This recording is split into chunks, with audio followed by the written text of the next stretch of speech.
Living in Malaysia is famous for one thing, and that's food. We eat out a lot, we lead a very stressful life. A lot of people love to take probiotics. A bout of intermittent fasting, ginger actually works. Big topic about FODMAP. Apple, fruit juices, onion, garlic. Cancer comes in different forms. Symptoms doesn't actually go away. A medication that used to work no longer works. As a gastroenterologist, there's only 2 holes that we put things inside. They'll belch non-stop, feel bloated all the time. Diarrhea whenever they encountered a certain kind of stress. They just don't know how it comes. Why is that? He told me, doctor, about a year ago, I met this girl. She's the most narcissistic girl I've ever met. He ended the relationship. So you can actually see how a stress event can actually trigger all kinds of...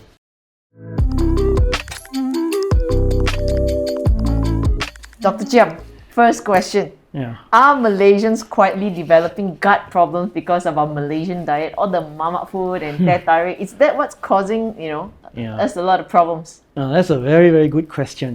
Living in Malaysia, especially Penang, the Pearl of the Orient, we're only famous for one thing, and that's food.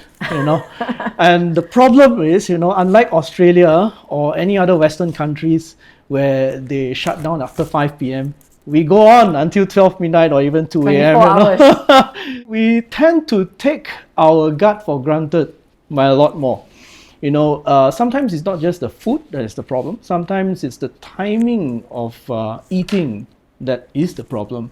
So you even if you drive past mamak stalls late at night, you see a lot of people hanging around 11 p.m., 12 midnight, watching football, watching live telecasts and eating spicy food, processed food, curry, rendang, whatsoever. I mean, you can do this for once a week, twice a week, but if you keep up with that trend for a long period of time, your gut will say, that's it, I need to surrender. And that's when symptoms start to manifest. So I think, your questions is, it's right, it's applicable. So you're saying that there is a time-specific cause, effect, sort of benefit. Can you elaborate about the time? So when we are born, until we reach adulthood and later on in life, there's this thing called probiotics that develop very closely in our small bowel. As we are born, we're given this wonder probiotics that, when kept in a very tight and balanced ecosystem, our digestive system goes very well. There are trillions of them living in a small bowel, and the job is to help us with our digestion, to protect our immunity, to reduce the risk of us getting food poisoning or food intolerance. And so if we keep abusing this kind of system, be it just like taking all kinds of processed food or ultra processed food or food that are purchased outside where they are made extremely delicious with a lot of food emulsifier, food stabilizers. Over time, if you keep doing that, the small bowel can repair itself. That's why some people go into detox. They go into intermittent fasting, hoping that they can sort of reset the gut system. And it works for some time. But the problem is, we're living in Penang, people don't learn very well. They tend to go back to their old habit once they feel that they're okay. And their friend says, let's go for another round of food. Then they restart all over again. And then this group of patients will on and off, they will come to the clinic after they couldn't take it anymore. The symptoms doesn't actually go away. They don't fluctuate anymore. They become more persistent, more constant. And that is when they start getting worried. A medication that used to work no longer works. So that kind of fear starts creeping in. Am I getting cancer? So right. So that is when that every individual has a different level of threshold. So a person may develop symptoms earlier because their gut is telling them, I'm giving up, you're abusing me 24/7. Whereas some people, they may tolerate a bit longer. Maybe it's because of genes, we don't know. I see. Yeah. You've said a lot there. Let's unpack that a little bit. You mentioned something very interesting, intermittent fasting. I mean, that's like the trendy thing for almost a decade now. Yeah. Are you a believer of intermittent fasting or IF, or do you think it's just trendy, I think with any kinds of diet, whether Mediterranean diet, intermittent fasting, ketogenic diet, if you want to do it, you have to do it with a proper guidance. You need a dietitian's help. I believe it works. because when you fast, to put it plainly and not going into too technical details, your body tends to go into a state of repair.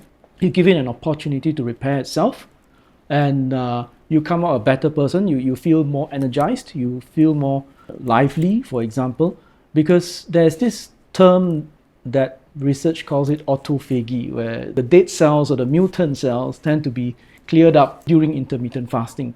So in a way, I think it works, but you need to see a dietitian or a nutritionist. You need someone to guide you to do it properly. Why is that? Because I think everyone's sort of looking at Instagram or I don't know, ChatGPT, and then they're all doing it. Why do you think? You need a lot of discipline doing this, because you'll be fasting for maybe 16 hours, and for the next 8 hours you are allowed to eat. Some people just go all right in, they'll eat a lot of protein, they're taking a lot of fat, or some they'll go dive right in and take simple carbohydrates, and this can lead to a lot of fermentation in the gut, and they'll end up getting more bloated. And pretty soon they won't last them. They probably try their very best for a week or 2 weeks, and then after that they will give up. So it needs you need a really good discipline. You need to be very disciplined in it, and without guidance, it's going to be a little bit challenging. I've got a lot of patients who come to me after a short bout of intermittent fasting, and they feel extremely bloated, and some of them get really nauseated, and they develop vomiting as well because of the incorrect diet that they've been taking during the period where they're allowed to eat. Right. So yeah, it works, but you need some guidance. Sometimes reading up too much information from the internet, too much information can be harmful as well. And now that you mentioned about intermittent fasting, you also mentioned another thing that's interesting: probiotics. Yeah. I mean, we've got all sorts of probiotic supplements. Yeah. You have there's fermented foods. Yes. It's a big trend now. Yeah. How does it affect the gut? Okay, that's a good question. A lot of people love to take probiotics more than antibiotics. So when you talk about probiotics, a lot of patients are more than happy to get them. If you look into science, there are a lot of GI disorders, and only a few of them actually have strong evidence linking to the benefit of probiotics. We're talking about disorders like irritable bowel syndrome or inflammatory bowel disease. But when you look at the other types of GI conditions, the research is just not there yet to tell patients that you need this particular strain of probiotics or multi-strain probiotics to help you recover. So for that, we still revert towards the usual GI medications. Probiotics, well, they are not harmful, and there are so many of them sold all over the counter in pharmacies. Patients can get it very easily, and most of them, they don't develop any side effects. They just try for about 2 months, 3 months, and some of them do feel better, which tells you that probiotics actually works in a way, but how does it work? That is a little bit of a tricky part. We believe that probiotics work by imprinting the good gut bacteria, and by helping, like what I said, easing digestion, reducing fermentation, and patients, they need to also watch their diet while they're taking probiotics, otherwise the symptoms may not fully resolve. So what you're saying ultimately, which is not what I think Malaysians want to hear, is that you do have to watch your diet. Yes. In the end, ultimately, whether you're doing intermittent Yes. fasting or you're taking all the probiotics, Yeah. you're not really going to help yourself Yes. until you make some Yeah. recalibration to reset your diet a little bit. Yeah. So probiotics is not a magic pill. It's something to support your gut while you go into detoxification. And which brings me to another a topic, a big topic about FODMAP. So this is FODMAP. They are basically fermentable short-chain carbohydrates. These are basically sugary substance or sugary foods when patients eat. It could be, it's available in a lot of our fruits and vegetables, and the gut probiotics generally don't handle this kind of food very well. So they will start developing fermentation, and they'll get very gassy as well.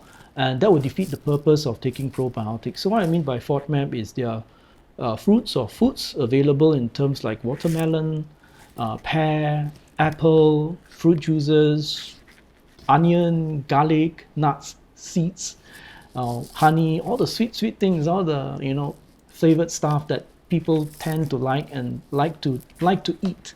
So if you are taking probiotics and you're on the standpoint that you already have bloating, and if they are taking probiotics with the idea and objective of reducing the bloating, but they are not controlling their diet and still consuming large amount of high FODMAP food, it's not going to help much. So it's more like a... So it becomes you kind of offset each other, Yes. and you don't actually get any benefit yes, out of it. that's right. And would you say that the FODMAP sort of food is not ideal for the gut? If the patient is having bloating or a condition called bacterial overgrowth or small intestinal bacterial overgrowth, or even irritable bowel syndrome, so the patients will have associated symptoms of bloating, we generally advise them to stick to a low FODMAP diet, but not to follow it too strictly. Just use it as a guide and work with them together with a dietitian or a nutritionist on this kind of low FODMAP diet, and then we follow them up over a period of time. During this period of time, we give them medications. They can continue taking their probiotics, and then this is not a lifelong thing that they have to stick to a low FODMAP diet, because ultimately towards a period of time we challenge back to see whether this food is now okay for the patient. That's interesting. So after a period of time, our gut actually resets Yes. again. Yeah. So we're here to reset the gut. And when you speak of low FODMAP foods, can you give us some examples? Because I think bloating is a very common Yes. symptom in among our Asian community. All right. The most common to Malaysian, the food that has the highest FODMAP, as Chinese, we like to put a lot of garlic and onion. Those are one of the highest FODMAP. That's Malay food and Indian food Yes, too. exactly. And even broccoli, asparagus, cauliflower, beans, nuts, and seeds. These are one of the highest kind of FODMAP. What are you leaving us with? Yeah, so moving to the other extreme on low FODMAP diet, you can take things like bean sprouts, you can have things like bok choy, you can have things like bamboo shoots, or ginger. I tell patients about ginger and they start to scratching their head and shaking their head. This is not nice. The food doesn't taste good. But ultimately, if you break down the chart and look at the high FODMAP and the low FODMAP group, you notice that low FODMAP group aren't that sweet. The food are just plain, and that is the reason why patients cannot be strictly following this low FODMAP diet for a long period of time, because they'll become so scrawny and thin. And they'll become malnourished. So it's only a short period of time where we put them on low FODMAP and then we start re-challenging back with the high FODMAP diet. It's sort of like giving the gut a rest. Right, I hear you. But I thought, as you were explaining, I thought it was really interesting because ginger is known as an anti-bloating, natural source for therapeutic source for I think in Ayurvedic medicine and probably in traditional Chinese medicine as well, and the grandmas who give the grandchildren ginger. Correct. Right, so it's actually in science. It's found in science too. So science caught up late compared to our ancestors. Our ancestors are far better than that. Now science is just starting to prove that ginger actually works, because ginger is a form of prokinetic. It actually speeds up the movement of our gut. And that is how it gets rid of excessive gas. So it's an anti-flatulent, for example. So in our gut, constipation, bloating, very common. When is it actually serious? Right. So when patients ask me about bloating, there are a series of questions that we generally would ask them. And this is categorized as what we call red flag symptoms, or alarming signs. So if a patient is more than 45 years of age to 50 years of age, we pay extra caution. Patients who have sudden loss of appetite, significant involuntary weight loss, means they're not doing anything, but they're just losing weight, tremendously over a short period of time, or they are passing out blood in the toilet bowl, they're vomiting blood, and when they swallow, they feel that something is stuck in their throat. So these are the group of patients that would warrant further invasive investigation at the most convenient of time. We usually the international guidelines put it in less than 2 weeks. But for me, this group of patients needs definite care, and they need emergent investigation, because when we develop this kind of symptoms of bloating, constipation, be it like nausea or even belching whatsoever, but they have these warning signs, then it's best to get it done as early as possible.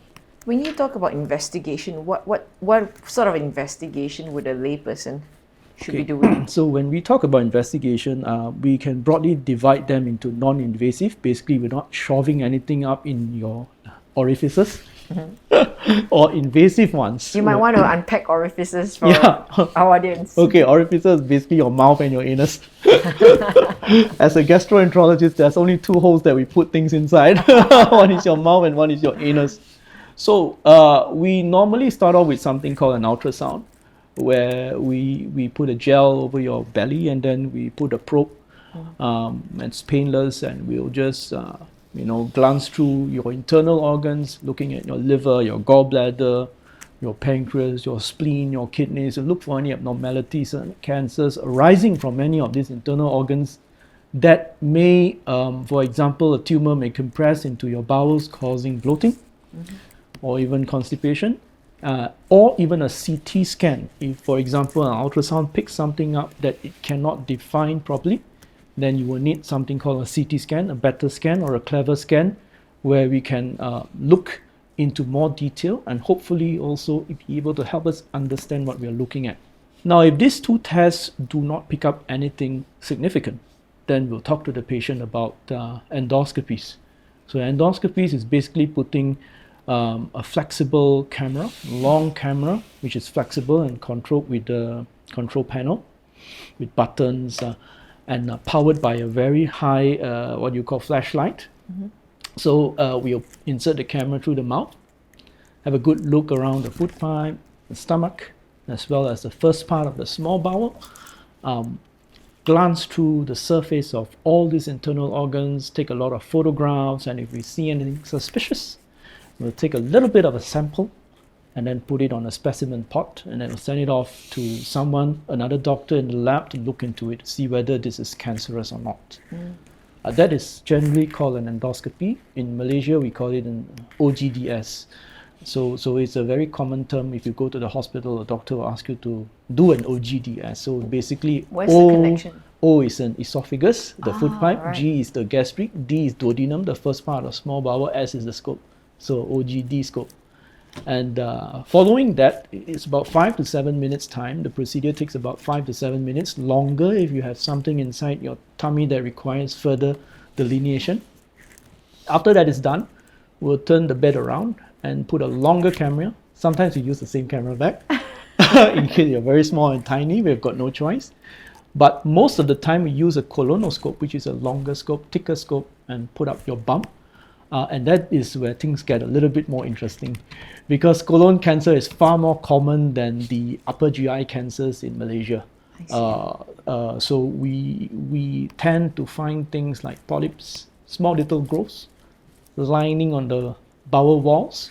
So nowadays, the camera that comes with this colonoscope is so high definition. It's just like watching your favorite football player kicking the ball. You can see the hair moving in the wind. We can see blood vessels. You can see red blood cells moving inside the blood vessels as well. And when we find some early cancers, we remove them on the spot. However, if we find something like the huge cancers, we'll take a lot of photographs. And again, the same procedure will repeat. We'll take a little bit of a sample of the tumor, and then we'll take the camera out. Sometimes we place a few tattoos to help the surgeon, because the next doctor the patient will be seeing is a surgeon, to remove the part of the colon or the bowel that contains the cancer. And these are the investigation that gastroenterologists will generally tell you to undergo should you develop symptoms that are of GI substance and you have these warning signs. You mentioned, I think, you are an interventional gastroenterologist. Yeah. What is the difference between an interventional gastroenterologist and a gastroenterologist? Okay. So actually the specific term would be interventional endoscopies. Right. So a gastroenterologist is a subspecialty where a physician subspecializes in the field of the GI tract, And of this particular gastroenterologist subspecialty, you have different kinds of special interests, and one of them now that is growing in Malaysia is interventional endoscopy. So in the past, doctors who do endoscopy would normally just do things for diagnostic purposes. That means when we see certain things, we'll take photographs and we'll take a sample, and we don't do much. For certain cases of vomiting blood or passing out blood because of ulcers lining the GI tract, doctors will do basic intervention to try to stop the bleeding with the camera. So that is basic intervention. When we're moving into the realms of interventional endoscopy, we're talking about removing larger cancers, huge cancers, basically more than 2 centimeters that are still early phase, which was stage 0, and carefully removing it layer by layer with the endoscopy without the patient having to undergo surgery. So this kind of cancers can occur in the food pipe, stomach, as well as the large bowel. This technique was developed by the Japanese again back in the late 80s. So long ago. Yep. So it's called endoscopic submucosal dissection. Just to make it very brief, the bowels in our GI tract, the digestive tract, composed of 4 layers. For the food pipe, stomach, there are 4 layers. When we put the camera in, we are basically looking at the first layer. So early cancers is basically when the tumor, they grow only on the first layer, but they're too large enough for the conventional removal. So you have to undergo a special removal where the doctor tunnels into the second layer of the 4 layers. Don't touch the third layer, because when you touch the third layer, we create a through and through tear, and then we slowly dissect along the second plane and remove the whole tumor out en bloc. Right. So that is one branch of interventional endoscopy, where we remove early cancers. And nowadays, interventional endoscopy can do a lot of things. We can actually stitch stomach as well to make it small. So we call that bariatric endoscopy. So patients don't have to have surgical scars outside. So they can go on and tell their friends that I just had a bariatric treatment. Right. There's no scar, incisionless, but it reduces the volume of the stomach by 80%. So leaving only 20% as compared to the previous surgeries where patients have to get warded for a long period of time. This group of patients normally get admitted for maybe overnight. I see. So this is the hype a lot now. faster. Yeah, this is the hype now. I mean, it's called endoscopic sleeve gastroplasty, and we're just starting out in Malaysia. For the past 1 year, I think it's becoming more and more common. And of course, there are many other methods of interventional endoscopy. Basically, we're using the scope or the camera, just like how a surgeon would cut open your body by using a knife. So now we're using something called fiber optic by using natural orifices through the mouth or the anus without cutting out from outside in. That's technology in advance, isn't Yep. it? Because it's resetting how you treat patients, because that would Correct. mean not having to tear the muscle walls just to Yeah. get to where you need to go. Yeah. So just to compare with the surgeon for ease of understanding, the surgeon cut from outside in, we cut from inside out. And recovery is so much faster. Yeah, definitely. Efficacy? Yeah. The efficacy is good. I mean, if you are talking about cancers alone, you're removing a whole thing en bloc. You can see directly what you're doing from the inside, because it's very fine surgery. When you're removing the whole thing out, basically you mark it first, and then when you remove it, the resection rate is quite good actually. But before you actually remove this thing, you need to really make sure that this is stage 0. I see. All right. If it's stage 1 or above, we don't generally attempt this kind of procedure. We send them off to the surgeons. So this gives a platform for a patient whom in the past, for stage 0, undergone, this group of patients used to undergo surgery in the past. Nowadays we have this option.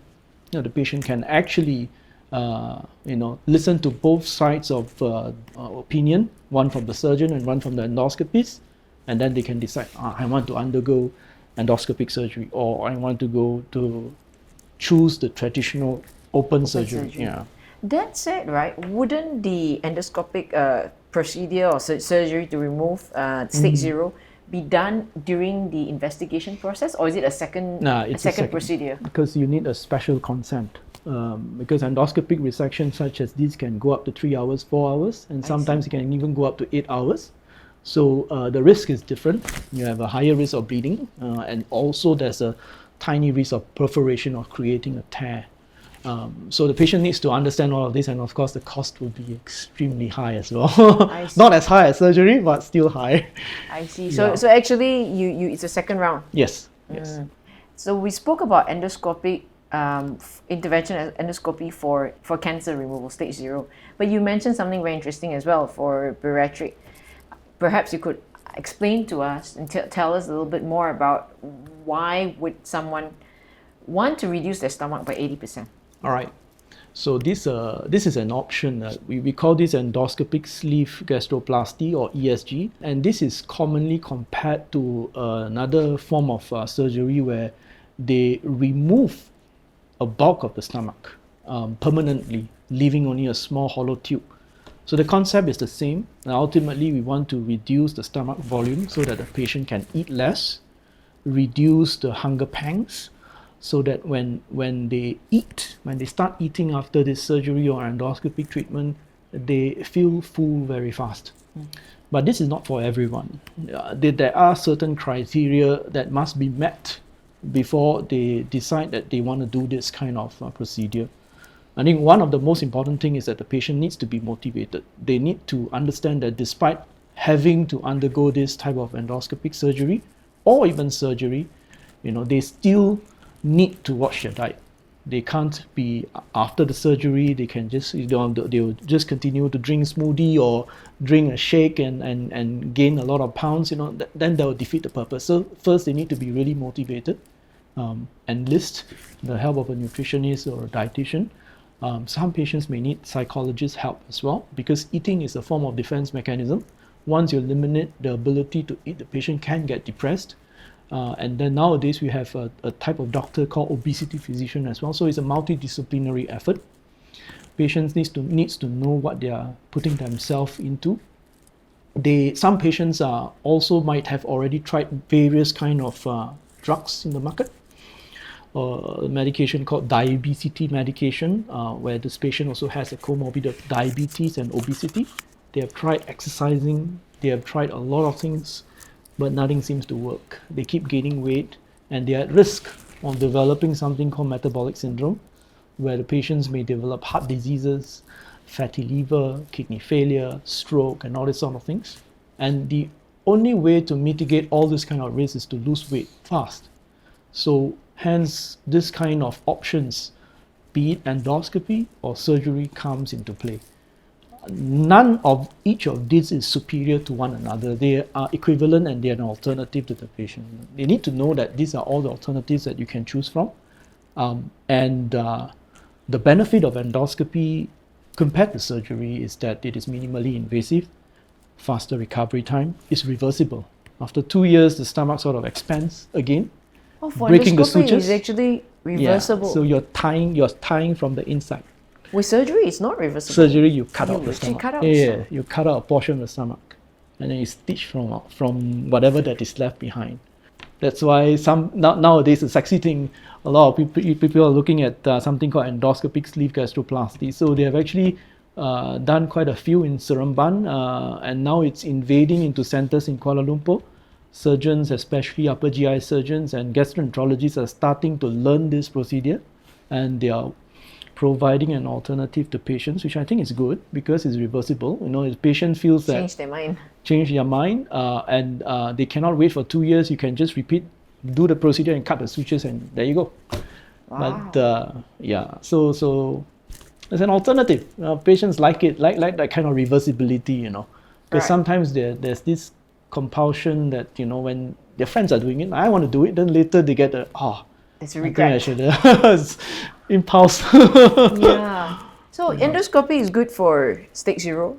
Early cancers, stage 0, yeah. For bariatric. Yes. The sleeve that you mentioned. Yes.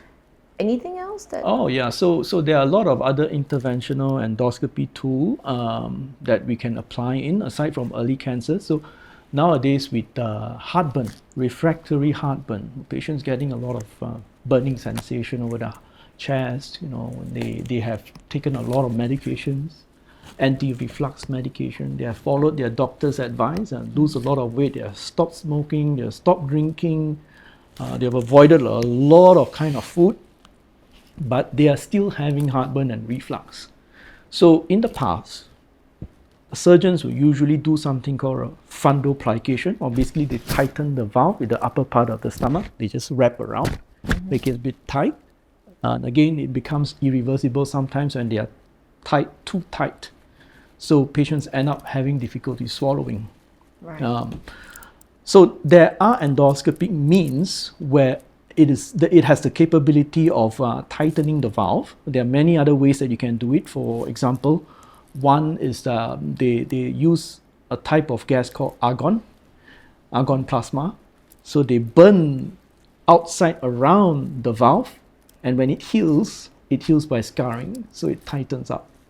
So that's one method that they can do it. And there are many other things that you can do through the endoscopy where you can actually bring two parts, the top part of the stomach and the valve together to sort of like narrow it, something like a stapler, for example. I see. So these are a lot of non-invasive ways, non-surgical ways that they are doing it.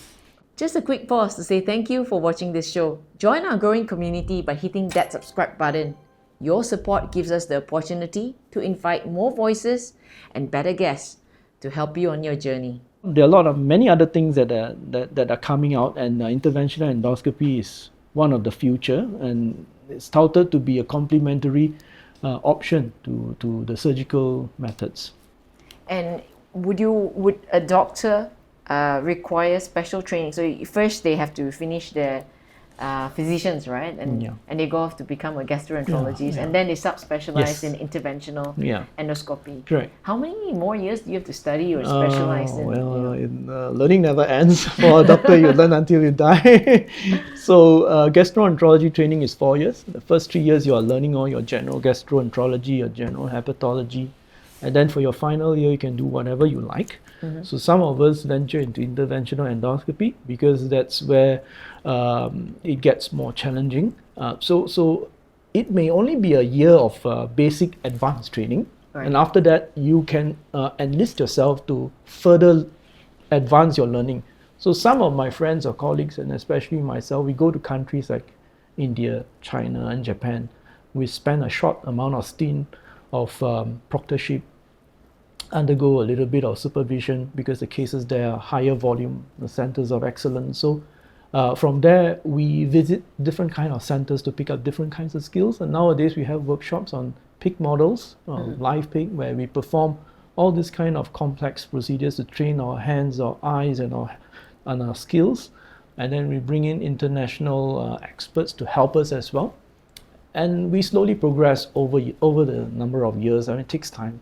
For me, in advanced endoscopy, I'm already hitting my 6 years and I'm still learning. And so it's an ongoing thing. It's not something that we can just stop because, cancer comes in different form, not just in different organ. Even in the same organ, they can occur in different ways, especially when we talk about growths or polyps. The permutations are endless. Yeah, endless. Isn't it? It's very endless. Too many. As a patient, how would I know if my gastroenterologist is also an interventional endoscopist or not? So usually the gastroenterologists will market themselves as interventional endoscopies. So you can, most of the time now, especially nowadays, at this particular era where doctors want to differentiate themselves from other people, they will say that in their banner, they will say they are also doing interventional endoscopy work. And to clear the doubts, you can actually talk to them and ask them, do you do this? Do you do that? Because interventional endoscopy does not mean that you can do everything interventional as well. Some people find that they just want to resect early cancers, so they will just focus on doing that. Whereas some people find that they want to branch out and do more interventional work. And so they are able and capable of doing more than just doing one thing. So yeah, I mean, it all boils down to talking to the doctor that you are seeing. Let's go back to the topic of cancer, which is the word cancer, the big C, right? That's where it really bothers all of us. Is endoscopy and colonoscopy, you mentioned the CT, ultrasound, they all sound very expensive to me. But those are investigations. Yeah. How about screening? Is there a cheaper way or more cost-efficient way, more accessible to most of us Malaysians for screening? That's a very, very interesting question. A very good question as well. And that's my favorite question, actually. So when we are looking into stomach cancer, the first thing that comes to mind, I mean, esophageal cancer, the food pipe cancer is so rare, we don't have a screening program. But for the stomach cancer, we need to look at the cost. What causes it? Not money, not cost, but the cost. So the most common cause of stomach cancer all over the world is this particular bacteria called Helicobacter pylori. So it's a bacteria that is transmitted through the fecal oral route, or basically from the poop to the mouth. And it basically is a type of food poisoning. The only problem is that it doesn't manifest with symptoms early on. So if patients do have symptoms like nausea, a little bit of chest discomfort, bit of heartburn, bit of bloating or indigestion, loose stool of recent onset, not prolonged, but recent onset, and they've come across this thing called H. pylori, there is a non-invasive test that we can do. The problem is that a lot of patients, before they hear about this particular non-invasive test, most of them would have a blood test done. And more often than not, it is also part of the package of blood screening or health screening. So it will, if you look into the blood test, the panel of blood tests, one of them will be H. pylori serology. And that detects the presence of antibodies in your system. Okay. Now, if you are infected in the past, your body tends to produce this particular antibody. And if you've treated H. pylori before, you've eradicated it successfully, antibody will not go away. It will be there for the rest of your life. So if it's positive, it does not mean that you have the infection at this particular moment. So that is the downfall or the shortfall of this particular test. Sometimes, if it is negative, it can also mean that it's a false negative. You miss the diagnosis. So the better test is called a urea breath test. It's non-invasive. And it's available with a lot of laboratories in Penang or even in Malaysia, where you just stand in and then you just tell the lab technician that you want to do a breath test to rule out this particular bacteria called H. pylori, because that is one of the most common cause of stomach cancer. So if it's negative, then good. I mean, if it's positive, then they will usually ask you to see a doctor to start 2 weeks of treatment, because H. pylori nowadays is being classed by the World Health Organization as a class 1 carcinogen of the stomach. Right. So that is for the stomach cancer. When we talk about colon cancer, there's something called a fecal occult blood test. So basically, we are taking a person's stool and then we put it on a test kit, much like a urine pregnancy test, to see whether there's any blood inside. That you cannot see with your naked eye, hence the term occult. So there are some centers where they will keep repeating this year after year, because there's a miss rate of ranging between 88 and 92%, depending on which type of test kits that you use. A miss rate? Yeah, there will be always a miss rate. A miss rate of 88? So, no, I mean a miss rate of 8%. Yeah, okay. 8%. So 88 to 92% accuracy. Right. So if it is negative, then you repeat it the year after that. So the hassle of going through this kind of test year on. The other problem is that if it is positive, you raise a lot of fear, a lot of worries. Is it cancer? Problem is blood, occult blood being positive does not automatically translate to meaning that you have a polyp or a cancer in your bowel, because there are many other conditions that can also lead to occult blood inside the stool. So we are talking about things like maybe an infection, an ulcer, or more commonly hemorrhoids. That has not manifest itself, but because your stool tends to be a little bit hard, it scrapes through the surface of the rectum or the bum, and that leads to a little bit of microscopic blood on the stool. So ultimately, if a patient has a positive stool occult blood test, then the next appropriate step would be to undergo a colonoscopy to sort of clear the air. Where is this blood coming from? So that is the non-invasive approach. The only problem is that you need to do it every year, and we used to start this at 50 years of age. Nowadays, they are pushing it down to 45 because cancers are getting more and more. starting more and more early.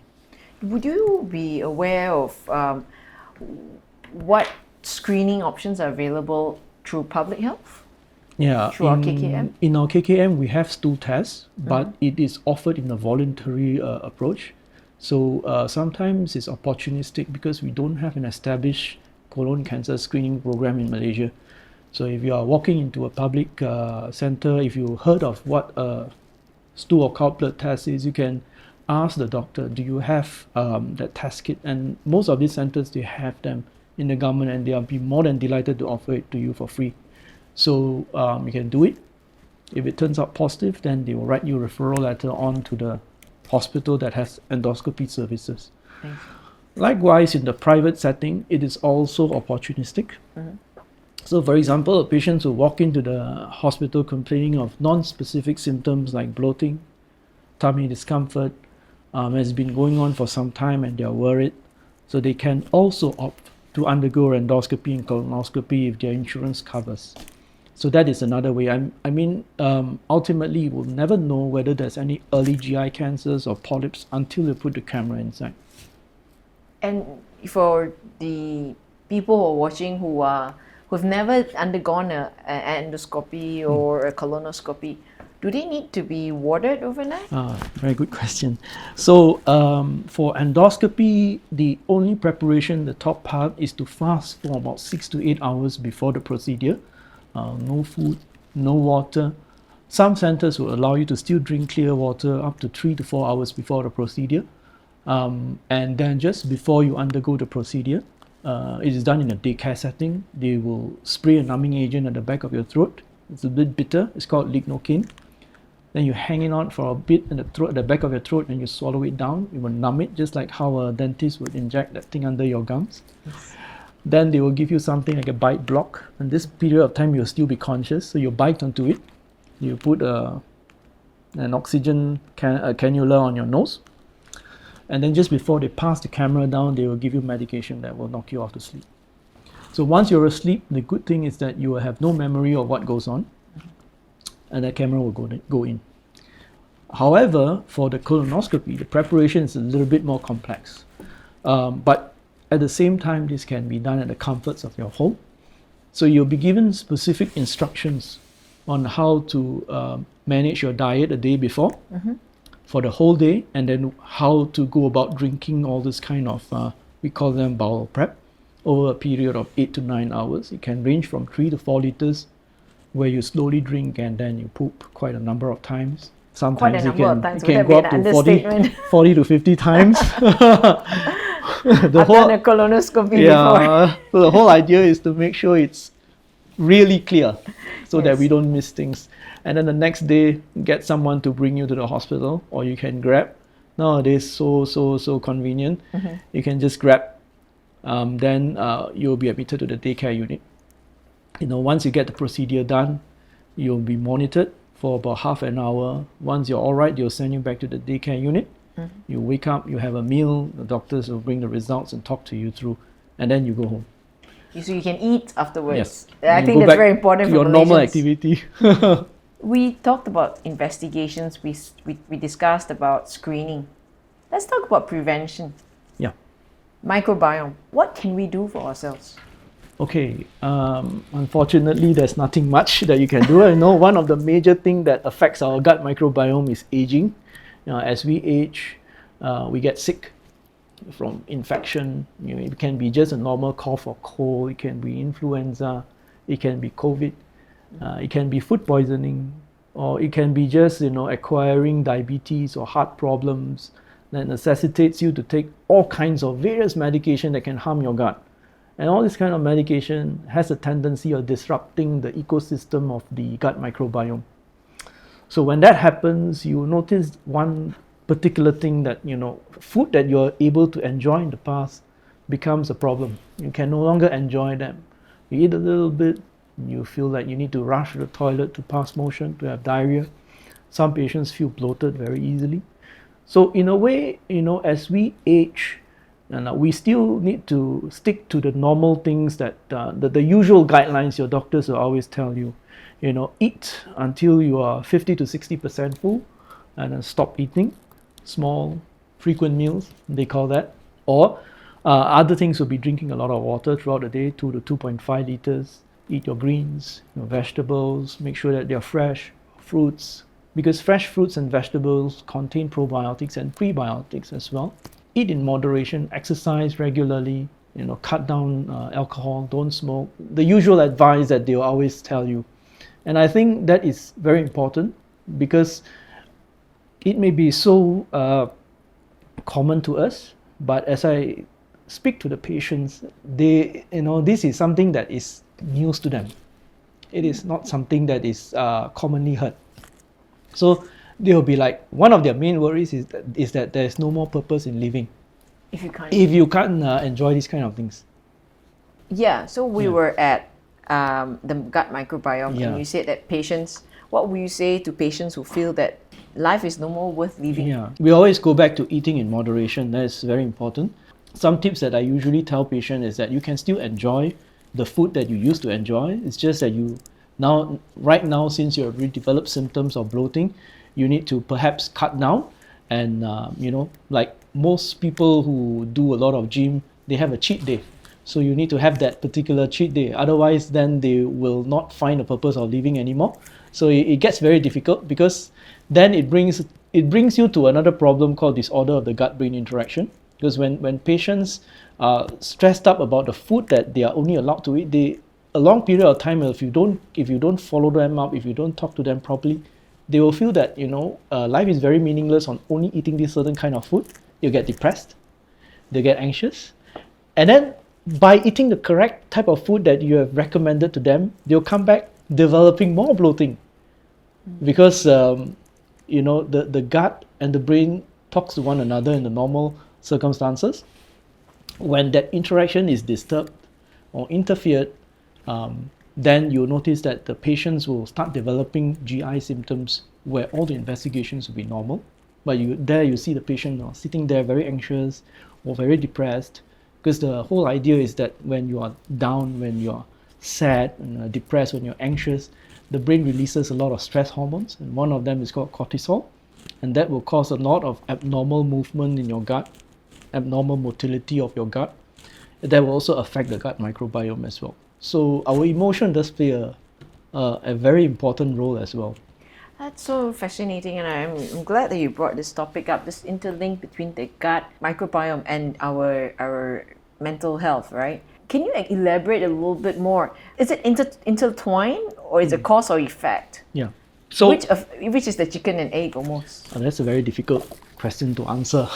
So sometimes, not sometimes, actually many times, we do see a lot of patients who has seen a lot of doctors, and most of the time, they come in with complaints of tummy pain, discomfort, a bit of bloating, and they have tried all kinds of medication out there and nothing seems to work. They have tried acid neutralizing agent, they have tried Gaviscon, they have tried anti-flatulence. Some of them even spend a large amount of money buying all kinds of probiotics from Japan, Netherlands, America. Nothing seems to work. They're still having bloating. But you notice that if you spend a little bit more time with this group of patients, explore a little bit more, because by the time they come to you, they would have already done maybe 6 to 7 upper scopes or 4 or 5 colonoscopes. They have done countless imagings or CT scan or ultrasound. Nothing is present in their system. But you notice one thing. Somehow along the line, no one actually delves very deep into talking about their mental health. I'm going to share some of these patients' experience. Some of them have undergone quite a lot of stress from workplace. There's a lot of KPIs for them to achieve. They feel very anxious when they're being thrown with the amount of work. They cannot get it done on time, and their bosses is terrorizing them. And they will notice that they start developing weird symptoms like burping and belching non-stop as a form of defense mechanism. They just don't know how it comes about, but it just comes about. But when you ask them when it comes, do you notice that there is a certain trigger, and then they will start thinking, they'll relate to that. There are some patients who have nausea and vomiting. They wake up early in the morning, they will throw up a few times, then they only will feel normal for no apparent reason. There are patients who will feel bloated all the time, especially worse at night, or there are those who have diarrhea whenever they encountered a certain kind of stress. There are patients who have problems with their relationships. There are patients who are experiencing empty nest syndrome. There are patients who have a lot of other emotional issues like living alone, no support system, children no longer care about them. They will start developing a little bit of sadness here and there, and before you know it, they'll start developing all these kind of GI symptoms.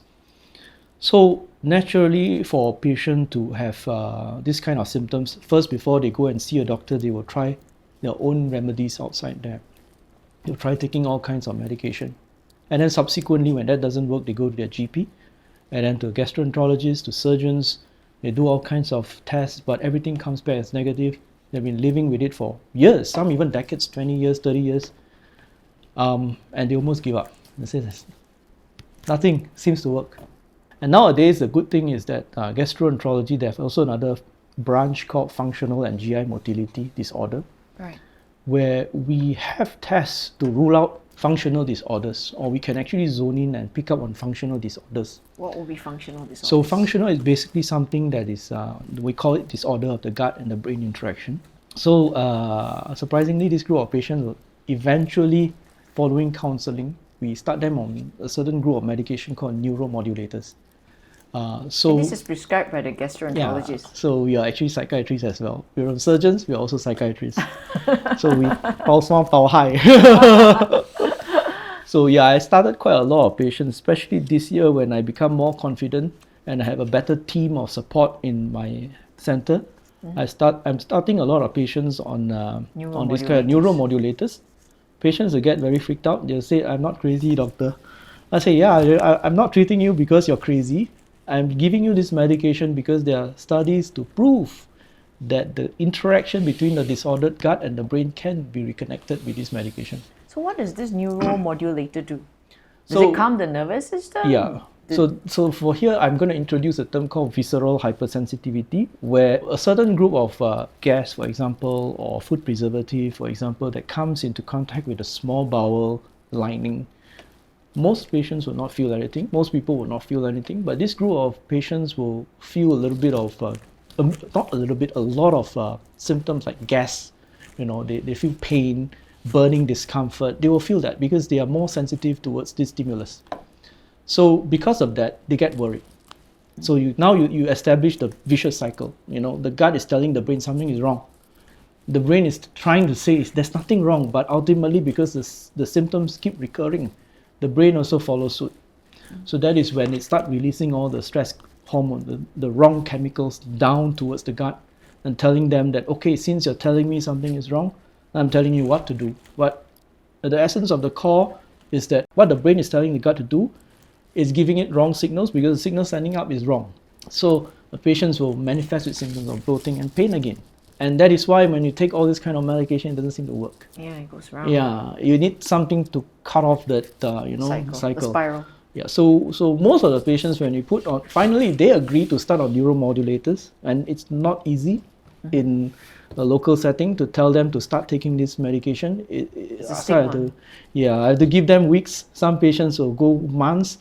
The patients that are most receptive is when they cannot tahan already. They come in, they're belching and they're burping. "Doctor, please admit me and start whatever you want to start."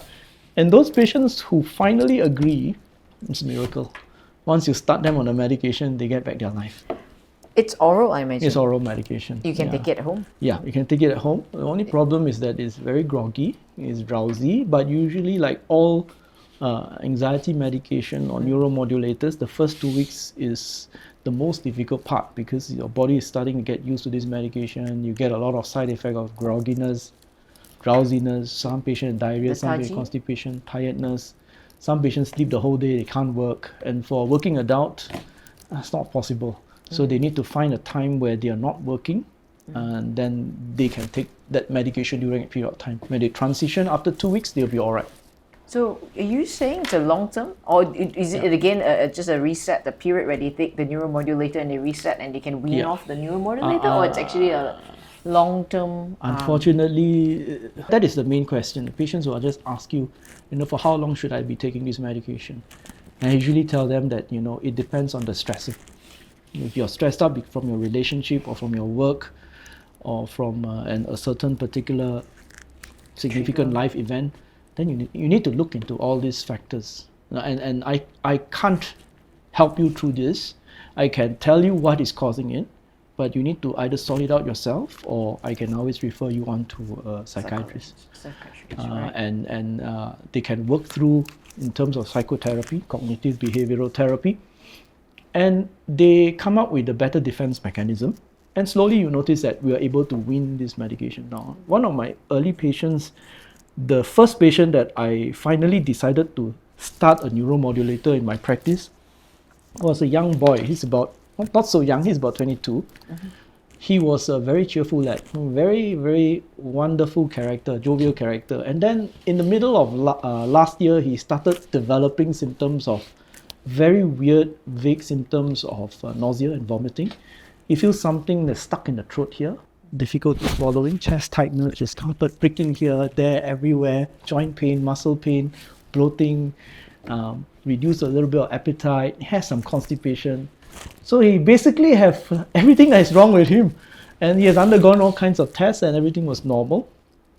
I actually sat with him and I spoke to him about nearly 1.5 hours to 2 hours, I think. Yeah, I still remember that time. And then finally I reached a breakthrough because I was talking to him, trying to identify the trigger, but he wasn't letting me on. Didn't want to tell me because it took me some time to build a rapport. And ultimately he told me, Doctor, about a year ago, I met this girl. She's the most narcissistic girl I've ever met. Oh dear. And because of that, my personality, everything just changes. She just wants to control me and, keep dragging me into her world, and I cannot follow that. I'm becoming crazy. So, and because of that, he needs some time to sort out that matter. I told him that, why don't we start you on a neuromodulator? At the same time, I refer you on to a psychiatrist. So he took a little bit of time, but he finally agreed. So I put in on one particular neuromodulator. It's called citalopram, and it worked beautifully. It worked beautifully not because of the medication, but because of my urge to tell him to start seeing a psychiatrist. But he regained back his life later on. He's still on citalopram. It took him about, I think, 4 to 5 months, and he ended the relationship. He finally gathered enough guts. He's the humble guy, the scared type, the timid one. But I told him, look, if you don't end this, you're going to turn psychotic. So he ended it. So you can actually see how a stress event can actually trigger all kinds of GI symptoms. Some patients, I usually give examples to patients. Some patients who have migraine. Some patients who have chest pain, but they've done CT scan of the brain, MRI, there's no tumor there. They have done all kinds of exercise stress, angiogram, there's no blockage. Then I ask them, why is it so different compared to the gut? It's just another way of your body telling you that it is, crumbling. You need to do something about it. It's just that some patients will manifest as neurological symptoms, some cardio, and some gastro. Fascinating, because it's not often that I hear, a gastroenterologist actually making that link with the gut and mind, gut and heart axis almost. But I can see that that's a trend that is starting to come into the marketplace. And is there a lot of research in this area? Oh, tons of research. That's why we are now more formidable when it comes to prescribing neuromodulators. We are so eager nowadays to tell patients that, in the past you don't have a diagnosis. You just go on and on about, I'm having bloating, I'm having heartburn. But nowadays we have the diagnosis. We're telling you that you have this. Most patients, the ones that are okay, they have insights, they are glad to have the diagnosis because they feel a little bit of stigmatized. But when you sit them down and you talk to them about all these kind of triggers, you show them, nowadays there are a lot of diagrams from journals that paints all this nice diagram and telling them how the brain interacts with the gut and which kind of neuromodulators work best for different kinds of symptoms. They get more receptive. And they get more receptive. There is a technical name for the problem that they're having. And what is that? If, let's say, for example, it is the stomach that's giving problem, we call them functional dyspepsia. Right. If it is the colon or the small bowel, we call them irritable bowel syndrome. If it is, for example, heartburn, but they have ruled out acid and all. We call them functional heartburn. And even bloating and belching. Sometimes patients who, young individuals, I see more of the time, they'll belch non-stop, multiple times, repetitively. Then we call them supragastric belching, where the air is sucked in, involuntary or voluntary, but then they are expelled out almost immediately. And then after some time, it becomes a habit. So we see quite a number of these patients, they come in, before they walk into my room, they would have already belched 100 times outside my clinic. So yeah, this kind of very big field in gastroenterology, and we're living in an era where everything is fast-paced. Everyone wants instant. So much stress out there. So I'm sure patients are getting more and more in terms of this. It's been a fascinating and very interesting conversation with you today, Dr. Chiam. I have to ask you this one question we ask all our guests. Yeah. What is one non-negotiable reset that you are practicing in your life, personally, or with your gut, or at work, that you would not compromise on any day? So I would always zero in, and I even tell my patients this at the end of the consultation: do everything in moderation. Don't go excessive into some things that you know eventually is going to hurt your gut. So take a lot of fruits and vegetables, drink a lot of water, eat just enough, just like Mahathir would say. When you're full, say no more. That's the secret to longevity, and that's the secret of a good gut health. Fantastic. Such a pleasure to have you today, Dr. Chiam. Thank you so much. If you're finding this episode valuable, please hit subscribe. Your support enables us to bring professional insights and powerful stories that helps your journey to heal and grow resilience. Together, let's create conversations that matter. This episode reflects personal views and recollections at the time of filming. Its content is not a substitute for professional medical advice, diagnosis, or treatment. Always consult a qualified healthcare practitioner to address the concerns you have.